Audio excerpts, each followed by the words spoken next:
తెలంగాణ కాంగ్రెస్ లో అంతర్గత కుమ్ములాటలు మరింత ముదురుతున్నాయి. టీపీసీసీ అధ్యక్షుడు ఉత్తమ్తో పాటు మరికొందరు సీనియర్ నాయకులపై ఎమ్మెల్యే కోమటిరెడ్డి చేసిన వ్యాఖ్యలు పార్టీలో వేడి పుట్టిస్తున్నాయి. ఆయన కామెంట్లను సీరియస్ గా తీసుకున్న పార్టీ షోకాజ్ నోటీసులు జారీ చేసింది. అయితే అన్ని విషయాలు హైకమాండ్ కు చెబుతానంటున్న కోమటిరెడ్డి నోటీసులను లెక్క చేయడం లేదు.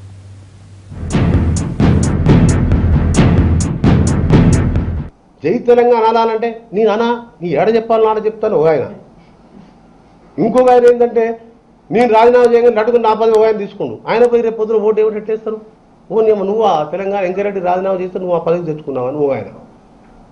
నేను బట్టి విక్రమార్క నేను చెప్పే అవసరం లేదు. ఆయన ఏం చెప్పిన ఆయన ఏందో తెలంగాణ గురించి ఎప్పుడు మాట్లాడిన వాళ్ళు చేయాలా? నువ్వు తెలంగాణ సరే కేసీఆర్ ఉద్యోగం చేసినట్టు నువ్వు అది ప్రజలు నమ్మరు. నా విశ్లేషణ నేను ప్రజలను గమనించింది ఉన్నది చెప్తున్నా. Open secret. ఇదే సోనియా గాంధీ లేఖ రాకపోతున్నా మీ అందరికీ లేఖ రాకుండా. పార్టీ ఎమ్మెల్యే కోమటిరెడ్డి కామెంట్లతో టీ కాంగ్రెస్ లో కొన్నాళ్లుగా రగులుతున్న అసమ్మతి బయటపడింది. టీపీసీసీ అధ్యక్షుడు ఉత్తమ్ కుమార్ అంటే అంతెత్తున లేస్తున్న కోమటిరెడ్డి ఆయన పార్టీ అధినేతగా పనికిరాడని తేల్చిపడేస్తున్నారు. అయితే టీపీసీసీపై కోమటిరెడ్డి చేస్తున్న యుద్ధాన్ని కంట్రోల్ చేసేందుకు జానారెడ్డి, షబ్బీర్ అలీ లాంటి సీనియర్లు రంగంలోకి దిగారు. సమస్యలుంటే అంతర్గతంగా చర్చించుకోవాలని, రోడ్డుకెక్కి రచ్చ చేసుకోవద్దని ఆయనకు సూచించారు. మరోవైపు ఈ వ్యవహారంపై వారంలోగా వివరణ ఇవ్వాలంటూ కోమటిరెడ్డికి నోటీస్ పంపింది టీ కాంగ్రెస్.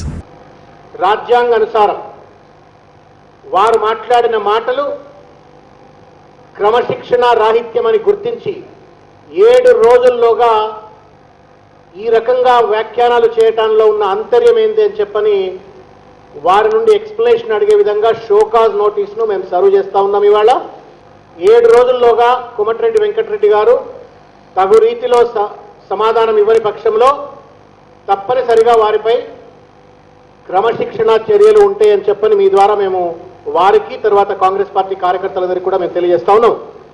పీసీసీ షోకాజ్ నోటీసులపై ఘాటుగానే స్పందించారు కోమటిరెడ్డి. తనకు నోటీస్ ఇచ్చే స్థాయి పార్టీలో ఎవరికీ లేదన్నారాయన. షోకాజ్ నోటీస్ కూడా తీసుకోరు.